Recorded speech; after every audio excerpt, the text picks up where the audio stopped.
Hello, I'm Dr. Sam Hancock of the Emerald Planet and Emerald Planet TV. We come to you on a week-to-week basis from Washington, D.C. in the United States as we look around the globe in 144 different nations, looking for those 1,000 best practices, the technology, services, and products that are making a difference as we move through the 21st century. And as we have a planet of 9 billion people by 2038 and possibly 12 to 13 billion by the end of this century, how are we going to be able to take care of all these people on planet Earth? And that's what Emerald Planet's all about. We come to you looking at the solutions, the best practices from around the globe as we create the Emerald Planet. Hello, welcome to the Emerald Planet. We're making a difference as we move through the 21st century. And seeing the long-term impacts of climate change.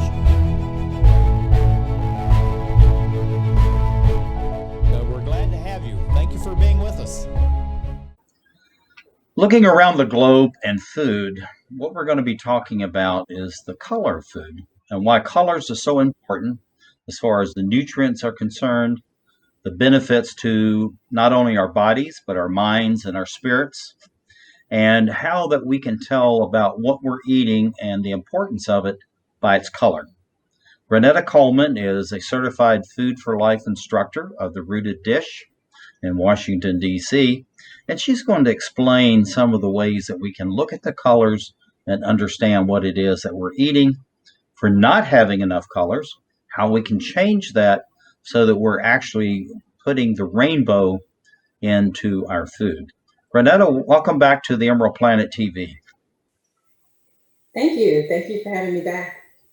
Well, looking at this Learn, Cook, Live, I just love this mantra as far as the Rooted Dish is concerned. Tell us a little bit about the Rooted Dish and how does this mantra fit in to what you're doing and how it's important to us that are watching. Well, through Rooted Dish, I teach plant-based cooking and nutrition classes. And I want people to learn why plant-based eating is so important for their health. I want people to cook their own food so they're in control of their health. And I want them to take that and live an amazing long life.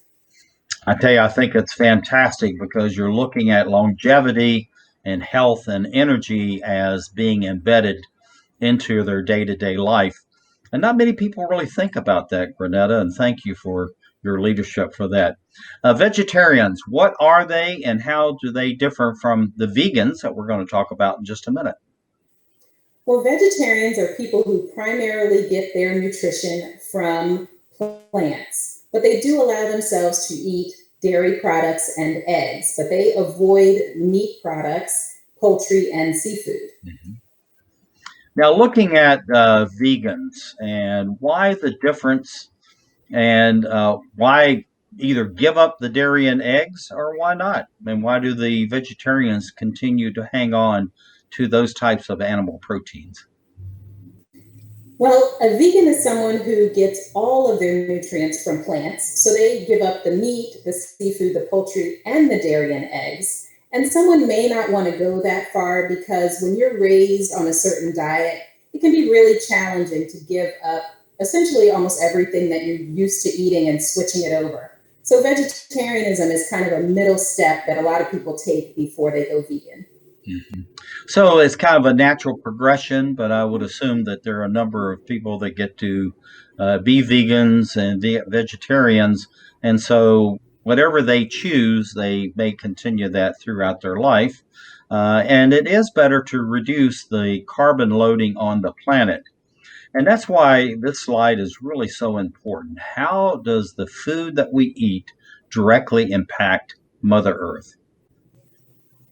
Well, it's really interesting that the food that is better for us is also better for the planet. Based on land use, it takes a lot more land to raise animals than to grow plants. It creates a lot more pollution when you're doing that animal husbandry. And also, animals drink a lot of water. They need a lot of water when you're raising them as compared to growing plants. So we're using a lot of land, a lot of water, and animals create much more carbon in themselves and also in the production of animal products than raising plants. So it's really better for the planet if more people can go plant-based. An interesting thing about it too, Granetta, is that through the plant-based diet, we're actually providing more green plants that can absorb carbon out of the air and help to reduce greenhouse gases emissions into the air. Where if we're having animals, they really are putting more carbon loading into the atmosphere and also the land and the water. So it's much better to go that. Why it's so important to have this balance as far as the food that you're teaching people to cook and appreciate and eat, along with exercises and other ways that we can improve our health. Well, a plant-based diet has been scientifically proven to prevent or reverse a lot of chronic diseases that people are suffering from today, like diabetes, high blood pressure, heart disease. So from that aspect, a plant-based diet is phenomenal for you.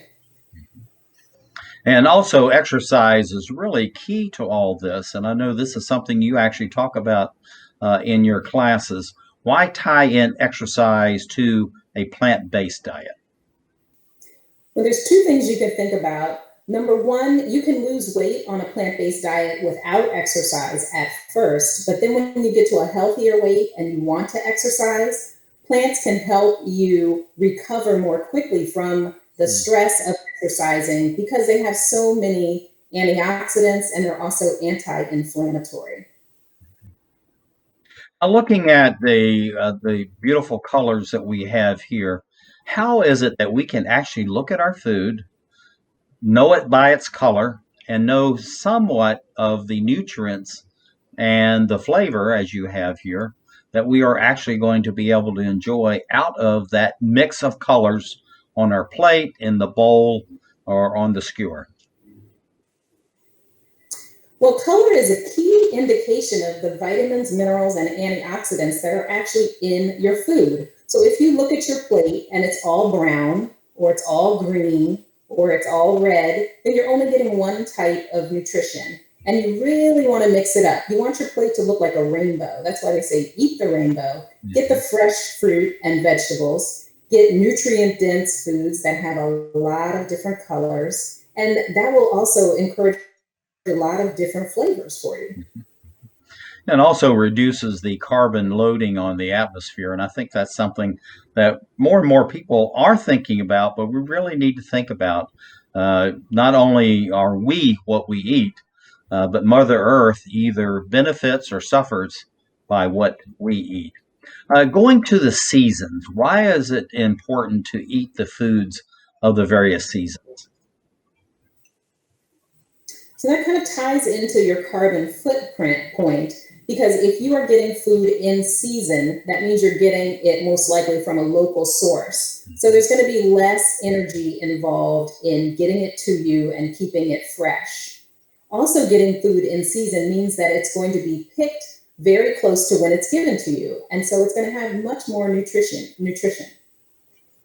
Now, one of the things that you've emphasized in your classes, and we talked about it just before the program, is that by having these types of seasonal foods, we're really helping to expand the economies within local communities, provide green businesses, also green jobs for local citizens. How do you emphasize that not only are you getting a better food, but also it's better for the economy within the local community? Well, the way you find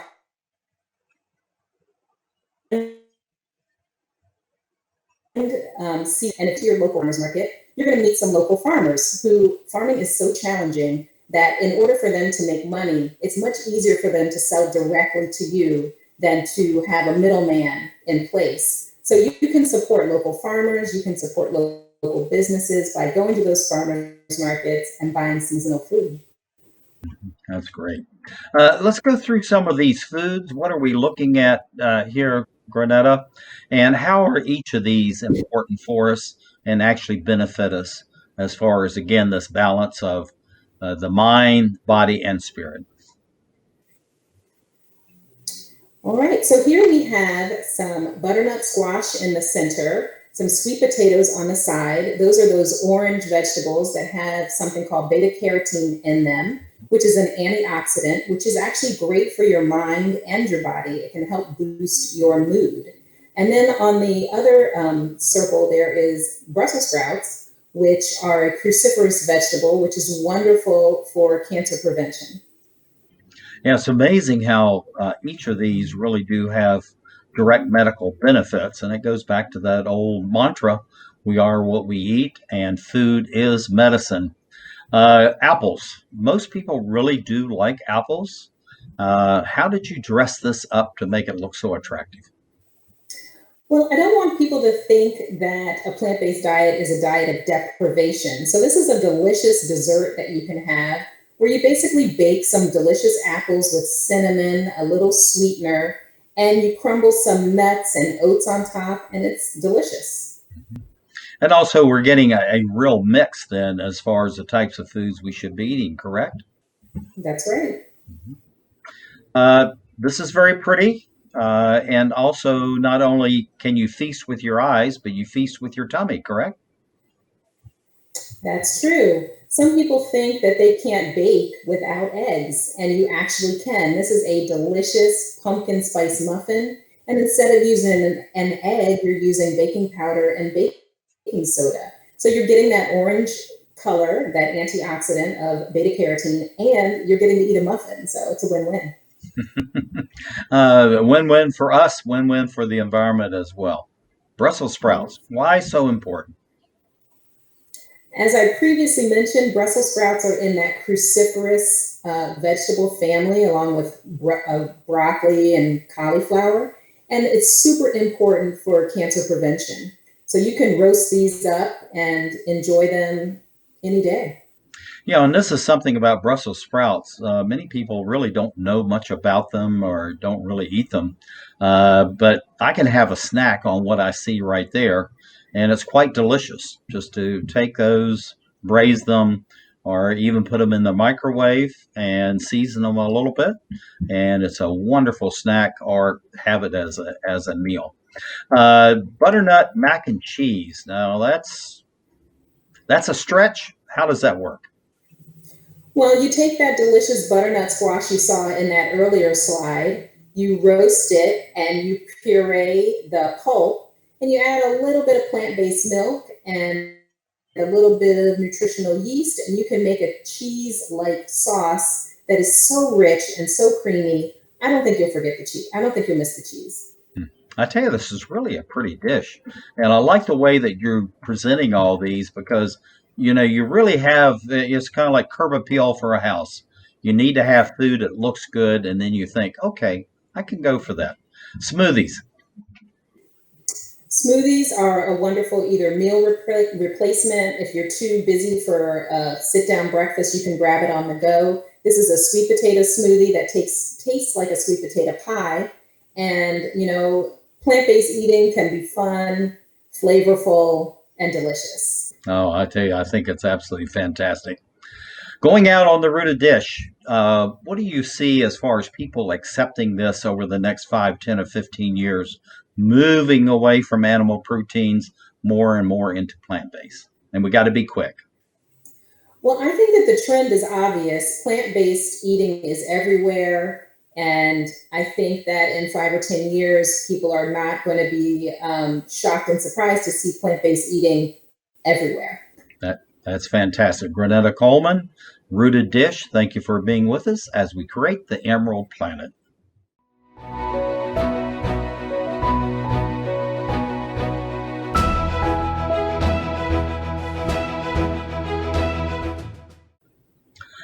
Looking at food and the color of food, this also matches up with the seasons that we have. Of course, there are many societies in tropical, well, it's either the dry or the wet season. As you go further north, go further south from the equator, either side, you're going to have more and more of the four seasons. And so we're going to be talking about how this mix of food and the seasons actually can be matched. And it's almost like Mother Nature set it up so that we would be able to take care of what we need as far as the rhythm of life for us humans, but also the rhythm of life as far as the plants. So we have Granetta Coleman. She's a certified Food for Life instructor. The Rooted Dish is going to be talking about how we can look at different seasons, and we have some examples of that, and how we can have the food to match it. Granetta, welcome back to the Emerald Planet. Thank you. Looking at the Rooted Dish, and I'm going to go ahead to this first image that we have here. How do we take our food and the colors of the food, and then it's more or less easier to match it to the seasons that we humans find ourselves? Well, for example, in the winter, you may be more interested in eating warming foods. And in the summer, you might be more interested in eating cooling foods. So that could relate to soups versus smoothies. Mm-hmm. Now, looking at this scene we have here, winter blues, what are the winter blues? So the winter blues are symptoms that people get when there's less daylight and it's colder outside, where your hormone levels change and you end up feeling tired, lethargic, and maybe a little sad. Mm-hmm. Now, the 8 ways to fight the winter blues, I'm sure you're going to tell me that food is one of those. What other ways are there? So there's 5 top ways that I want to talk about fighting the winter blues, and that's supplementation, that is rest and hibernation. It is getting some sunlight if you can, and of course what you eat and how you sleep. That's absolutely fantastic. So the total balance of our 24 hours of the day and total balance as far as we're going through life in the various seasons. Supplements. What are supplements? Why are they important? So on a plant-based diet, which I encourage, you don't need a lot of supplementation, but sometimes in different seasons you may need it. For example, in the winter, when you don't have as much sunlight, you may not be getting as much vitamin D, which is the sunshine vitamin. And so you may need to supplement with some vitamin D in the winter. Also, if you're of a darker complexion, you may need vitamin D all year round because the darker complexion prevents absorption of vitamin D or reduces absorption. So you're looking at supplements in a very lean way. Do not overdo it. And only take those that you really need, because some people load up with supplements and they're doing it, 365 days of the year. Is that particularly good for you? I don't think it is good for you. I think that your primary source of vitamins, minerals, and nutrition should be your food. And then if you have any gaps, that's when you can supplement. Yeah. So it goes back to food is medicine in a sense, the old adage that came all the way from thousands of years ago. Rest and hibernate. Now, rest, I got it. Hibernate, how does that fit? So no matter where you are, what season it might be, you may need a time of hibernation where you just allow yourself to take some time to re-energize. So you might not be sleeping, but you might be cutting back on your activities. You might be just reading more books and relaxing, or even, just spending more time with your family at home. If it's winter, you might have a fire that you sit by. Yeah, and when I'm traveling abroad, I've been into 98 countries now, and 60 of those are on the tropical belt. And you always think of those as not really having much variation as far as the seasons are concerned. But when you're there, you're getting into their rhythm of life. They really do have a winter and a summer, more rain, less rain. It's that type of thing. And they actually do this hibernation. And I was just amazed at that the first time when I started traveling to see that. No snow, but they were definitely, as far as they were concerned, this was the cold season, even though it may be in the 70s and 80s. Light. How do we get light and how do we process light? So the best way to get light is sunshine. And so if you can take a little time every day, 15 to 20 minutes, to let yourself be exposed to the sun, then you're going to get your light, you're going to get your vitamin D, hopefully. But if you are in a place or a time where there isn't enough sunlight, you can still walk out in the sun, but then you also may need to supplement that with a indoor sun lamp that is specially designed to mimic the sun. This is one of the things I do quite a bit as far as wellness and healing. And I always tell people that they need to allow 30 minutes in the morning, 30 minutes in the afternoon as far as just strolling. Just it's not a real exercise, just stroll, take in nature. But I understand that there's a different value of D in the morning sunlight versus the afternoon sunlight. Have you heard that report? And why do you think that may be true? I haven't heard that, but it makes sense. You know, the strength of the sun varies throughout the day. So you're going to get different levels of sunlight depending on the time of day. So wherever you are, you know, there's going to be a point at which the sun is at its strongest. Mm-hmm. And so you may or may not be out at that time. Yeah. Mm-hmm. So plan your strolls according to that, as well as just taking in the fresh air and being outside. This whole thing about movement and fresh air, myth or actually scientific fact? So I didn't read any studies on it, but I do believe that fresh air and movement are key to kind of helping you maintain a steady mood. So, yeah. That's very, very important. And the movement, understand, I think I read every 7 steps, you add another minute to your life. So I guess we try to get all the steps in that we possibly can. Talking about warming foods, this is something you mentioned earlier, Granetta. Tell us about that. And you've got 3 different types here. Why are they different? And how do they impact us day to day if we're going through what we call the winter months?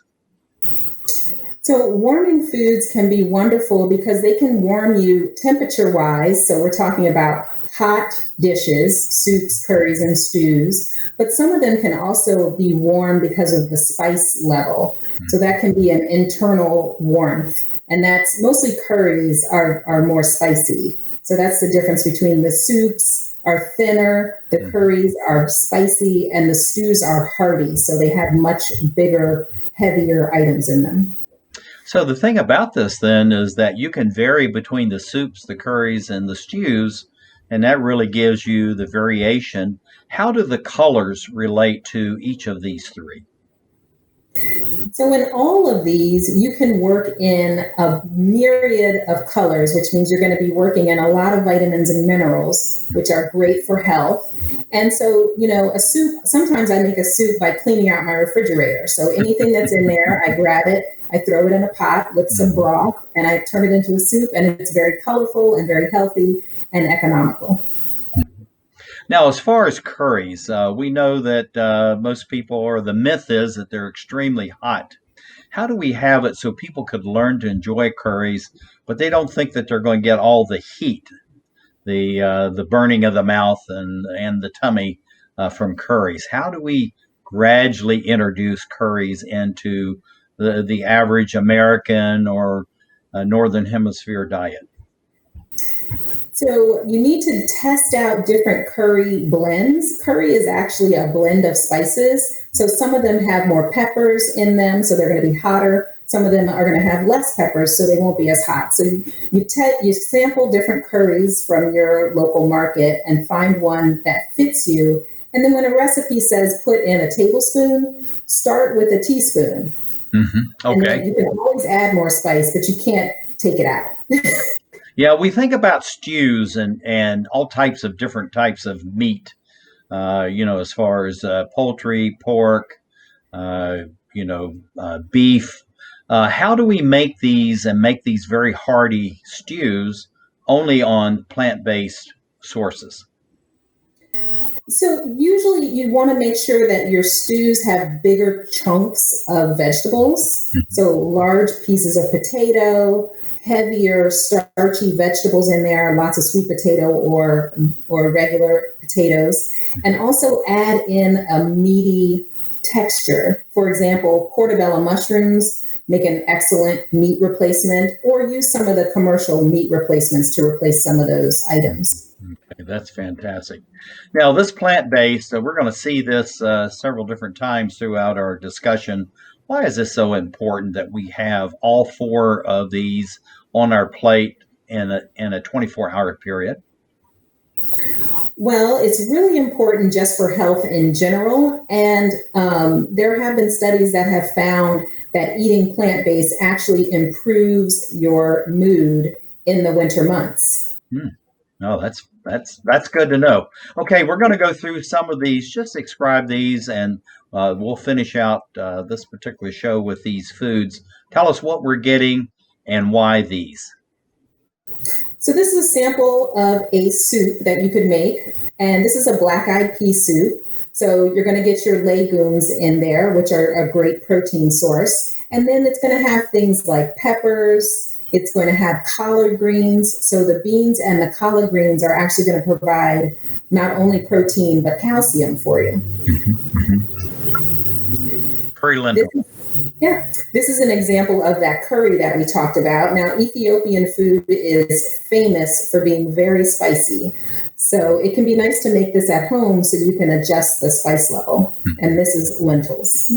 And this is very pretty, and it warms your eyes as well as your body and your tummy. So this is really a beautiful, beautiful food.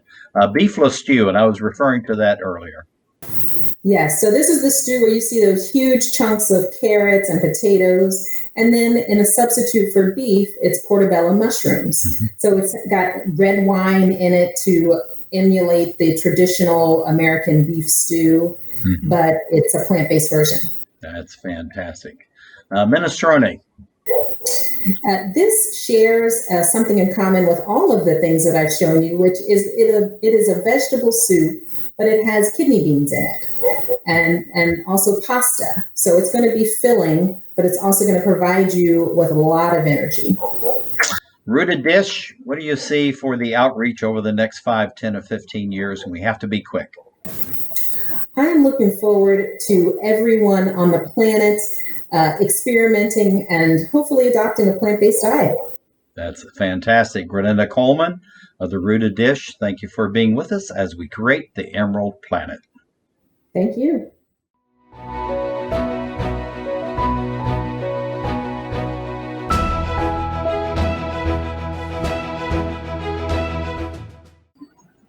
Looking at the new world that we're in and how we're preparing for the holidays, one of the things that our esteemed guest brought up to me was the fact is we have to actually use the technology that we have to even become more connected to family in disparate places, whether in the United States, around the globe.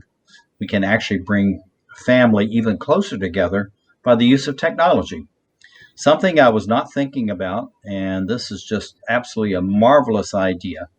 So we're going to talk about the examples of a plant-based holiday meal in what I'm calling a Zoom connected world. A new world, but yet in some ways, even though we may be more at distance, we actually can be much closer together and share in real time what's going on in each of our households. This is Granetta Coleman. She is very inventive and very creative, and we just think she's absolutely wonderful. She's a certified Food for Life instructor of Rooted Dish, but very clever and just is always giving us new ideas how to think about life and the world and everything around us. So, Granetta, looking at this, the holiday season and this Zoom connected world, how do these really do mesh together that we can actually deepen and broaden our connections with friends and family in ways we never thought about before? Well, now is an opportune time to connect with family that is close to us and connect with family that may be in a different state or a different country through new holiday gatherings via technology. I think it's really just clever what you came up with, and I just love this concept. But again, going back to these colors of the rainbow and having all these different colors, different types of foods, Why is it so important at holiday times, particularly? We think about the colors of our food and the balance that we're bringing to friends and family around our tables, whether it's here or 5,000 miles away. Well, holidays are an opportunity to celebrate. And if you're looking at a table, a celebration table is full of color. If you're looking at your plate, a celebration plate is full of color. Not only will it make you feel good from an emotional standpoint, but from a health standpoint, all those colors are going to provide you with different vitamins, minerals, and antioxidants that are going to make you live a long, healthy life. Now, looking at the colors and looking at the health officials and also bringing in the immediate family, how can we do that maybe easier than ever before? Well, with the technology platforms that everyone has become familiar with these days, we can invite our family from all around the world to share in our holiday dinner. And health officials have advised that people should still remain somewhat separated. So this plays perfectly into the best practice right now. Yeah, I tell you, best practices at many different levels. And adapt traditions. Explain that to us and how this idea of having this Zoom connected family is such a brilliant idea and to actually deepen relationships that we never even thought about in a way before.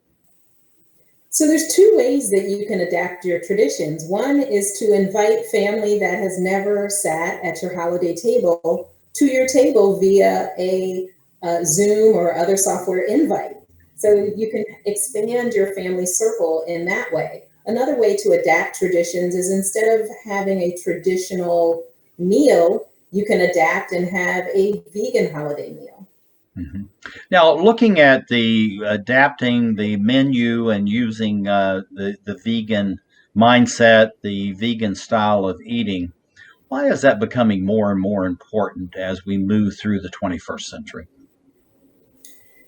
Well, there's a couple of aspects. One is that every known flu has been caused due to animal raising activities. So, if we want to try to prevent any of these from happening in the future, we need to try to set aside animal products, eating them, and move to plants. Mhm. Now, looking at having a healthy meal, you say this honor your family with a meal that creates health.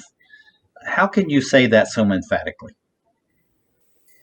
Well, the science has been in for a long time that plant-based eating actually can maintain your health for a longer period of time. You can live longer Mhm. on a plant-based diet. And people who eat animal products have a shorter lifespan. So if you love your family, you want them to be around for a long time, which I definitely do, try to encourage them to go vegan or Mhm. plant-based.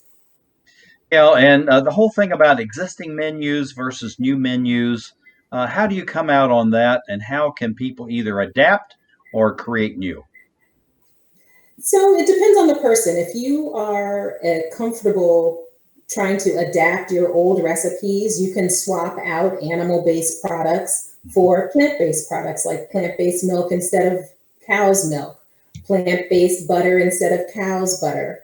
Or you can get adventurous and try an entirely new menu that will be your new tradition for your holiday. Mhm.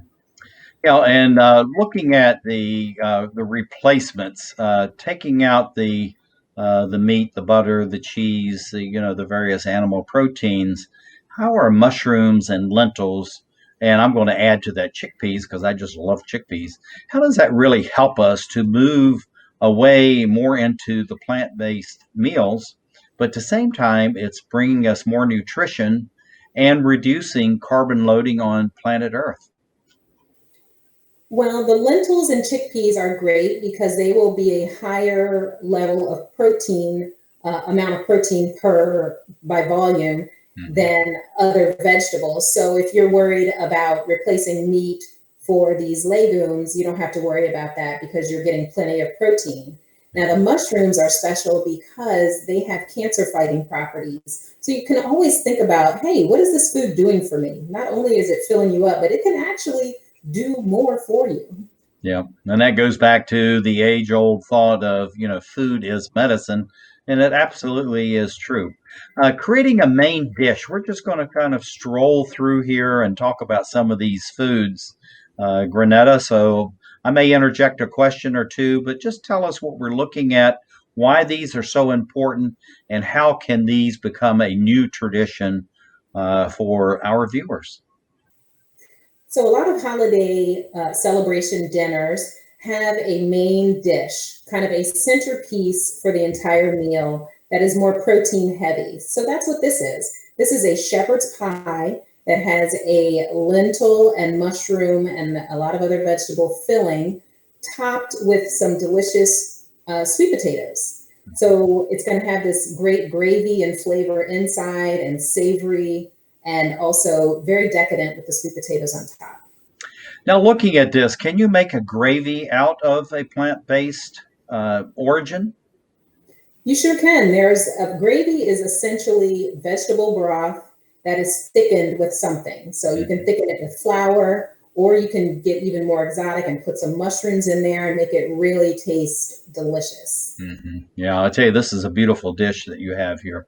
Tell us again about this, the side dishes, and also I really want to emphasize the color, because in this we have just about every color you can think of. Yes, this is a feast for your eyes. So you can see there's roasted vegetables of all different colors. So that's going to be a lot of different nutrients in those roasted vegetables, the Brussels sprouts, the peppers, the carrots. And then you see this butternut squash mac and cheese with no cheese. It's butternut squash mac and cheese.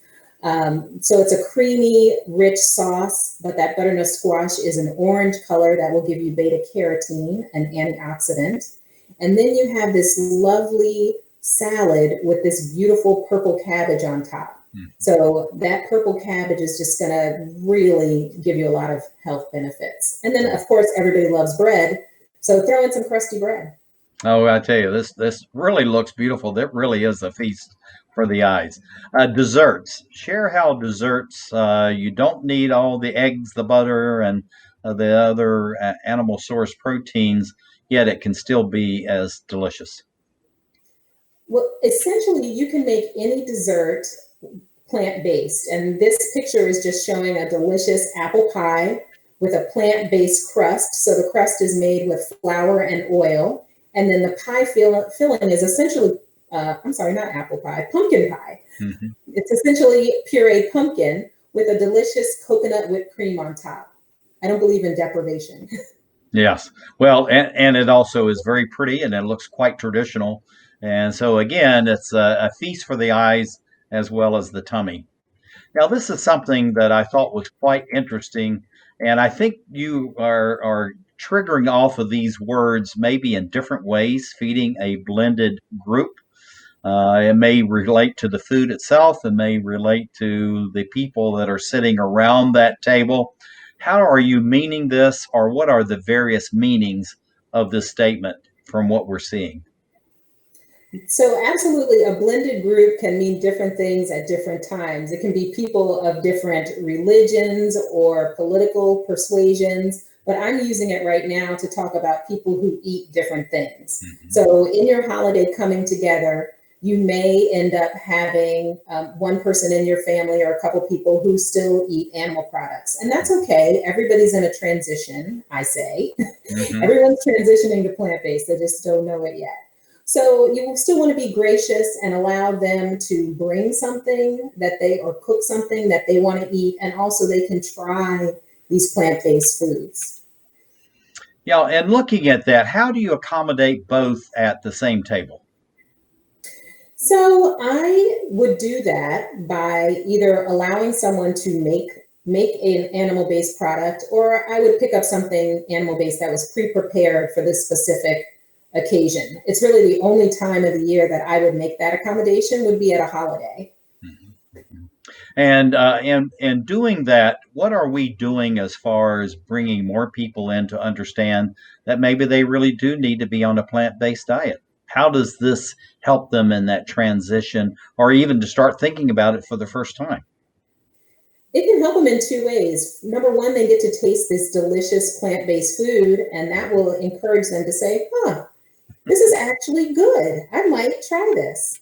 And number two, just setting a good example. You cannot underestimate the power of example for people. They'll Yeah. see your health and they might want to emulate it. Yeah, and also too being able to accommodate people with different feelings, emotions, traditions, and so we're just trying to be inclusive of everybody around us. This is going back to recipes, and that's very important for people to be able to have a place, a source that they can go. And then I wanted to go out on this. How does this really help as far as the colors and the beauty of this table? And we'll go out on that. We have about 20 seconds. All right. Well, this table you can see is a festive table. Plants bring the festivities. Plants are full of colors. So if you want to have a gorgeous, healthy, luscious looking table, bring plants. I tell you, I think it's absolutely fantastic. Thank you for being with us, Greta Coleman, Rooted Dish, as we create the Emerald Planet.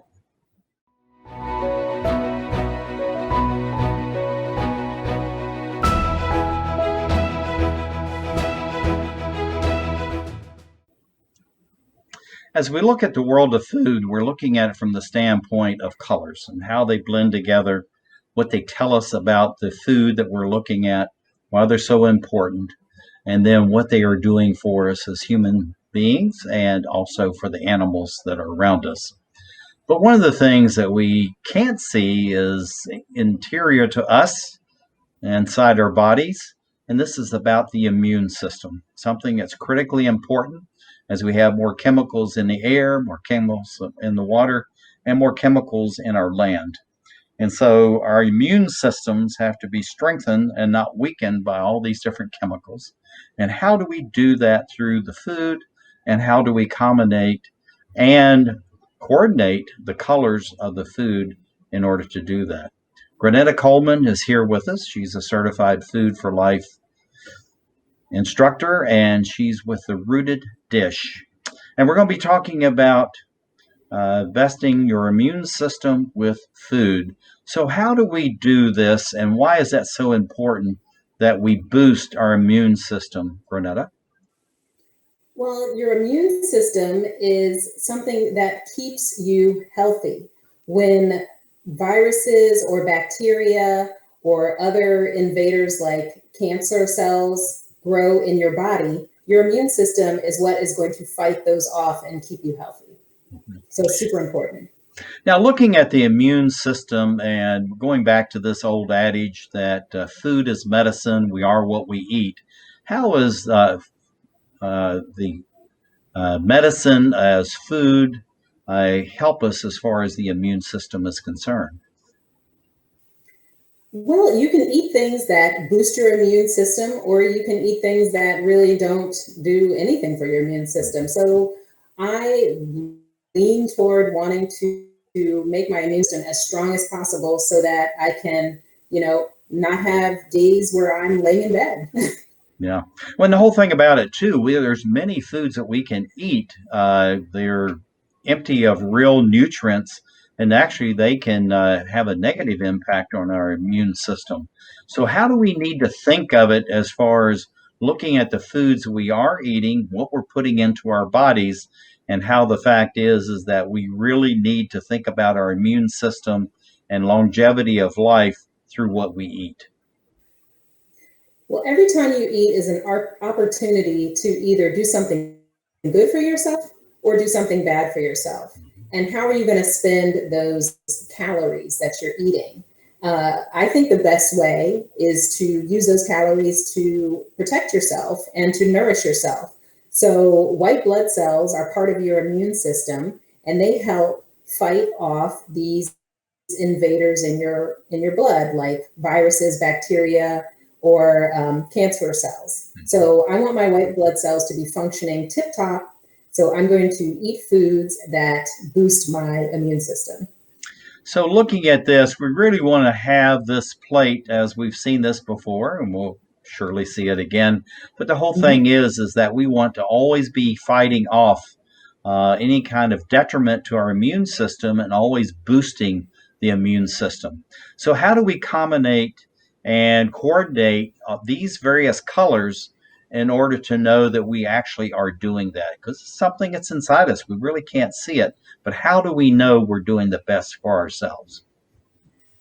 Well, science has shown, number one, that a vegetarian diet actually boosts the function of white blood cells. So eating more fruits, vegetables, grains, and legumes will boost your immune system. On top of that, eating a variety of those things will boost it even more. So, looking again at the combination with all the different colors of the rainbow, as you said earlier, eat the rainbow. So, this is really something that we should think about day in and day out. And it almost becomes a mantra as far as how we create our meals and what we actually put into ourselves. Absolutely. It's funny. Your mind can shift once you accept this eating the rainbow as a mantra. And when you look down at your plate, it should look colorful like this plate. You should have a variety of different colors. That means different vitamins and minerals and nutrients that will be supporting you. So if I look down at my plate and it's all brown, that's not going to fly. If I look down at my plate and it's all red, that's not going to fly either. I want a variety in every meal that I eat, and that's the goal. That's absolutely fantastic. Healthy weight. Why is that so important? And why are Americans, but I'm learning that worldwide people are becoming heavier, more obese people than ever before in the history of the world. So, what's going on? And they say even the animals are becoming obese. What's going on? Well, we're eating a lot of food that has a lot of calories, but a little bit of nutrients. And that's the animal based or processed food. They have a lot more calories, but they're not providing the nutrients that we need. So even though it's causing Americans to be heavier than ever, people are actually not nourished. We're malnourished, but heavier than ever. And that's nowhere to be. And as it relates to your immune system, if you are obese, your white blood cells don't function as well. So it's critical. Yeah. And looking at this, and I put this in because I think we need to talk about this chart again that you had shared with me earlier, diabetes versus prediabetes. These are huge numbers. Yes, and this is in the United States. 34 million people have diabetes and 88 million have it pre-diabetes, and they may not even know it. So this is a tsunami of a healthcare crisis that's on the way. And one of the indicators of diabetes is being overweight or obese. So time back to that, we're heavier than ever, but malnourished.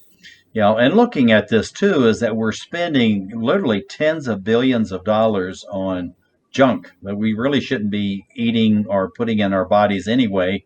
And then now we're spending some trillions of dollars for healthcare to counterbalance the way that we're making ourselves sick from our food.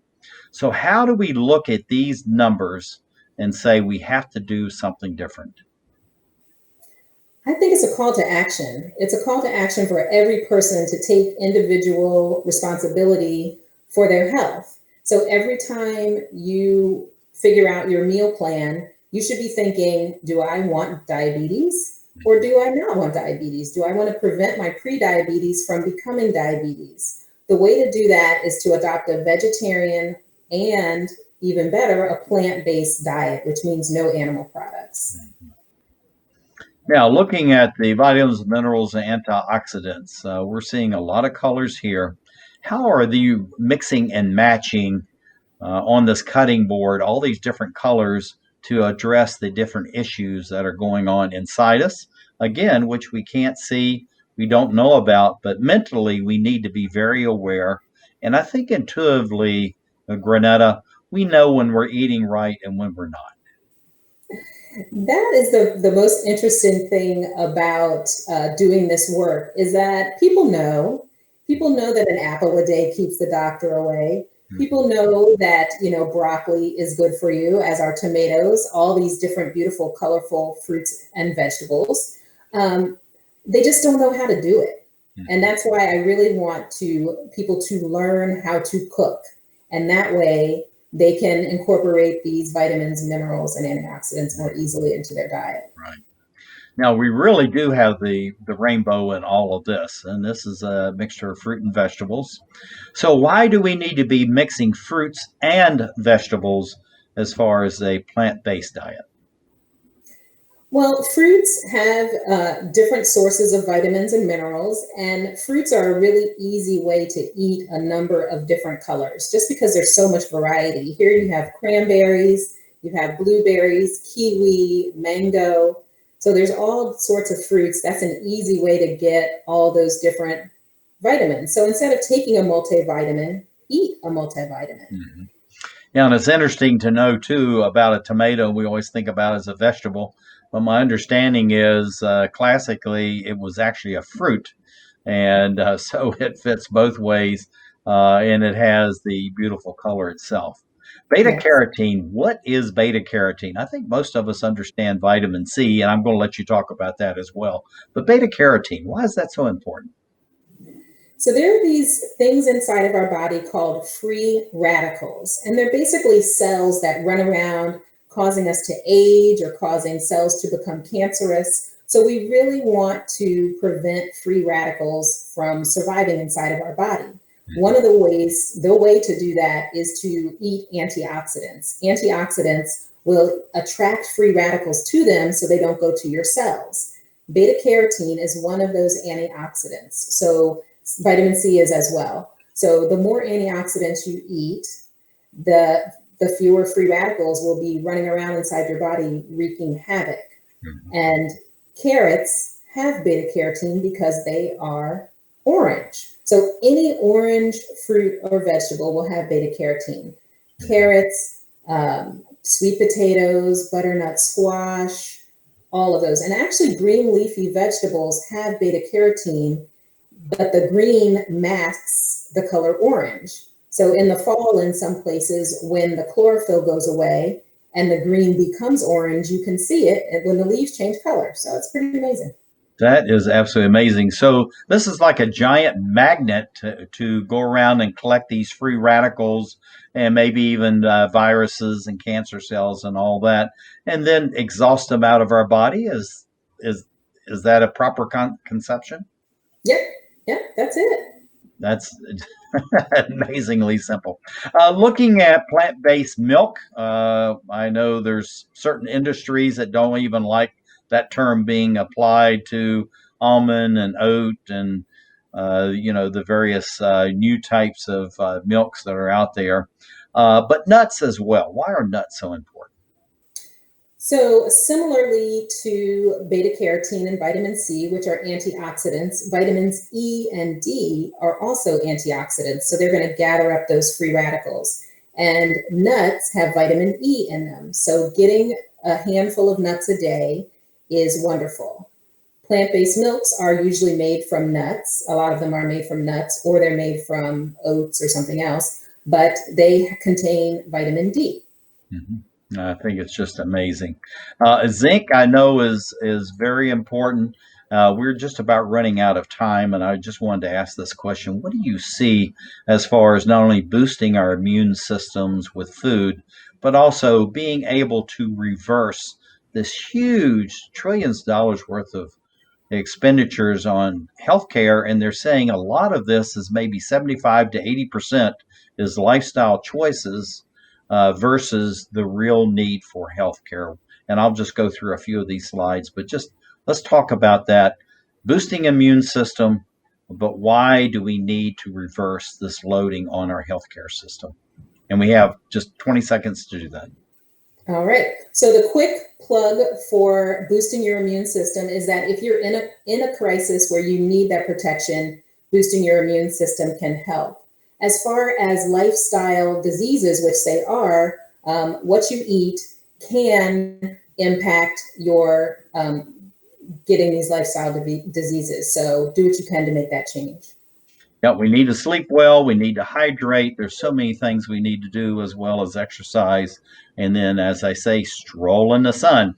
This is That's Granetta right. Coleman of The Rooted Dish. Thank you for being with us as we create the Emerald Planet. Thank you.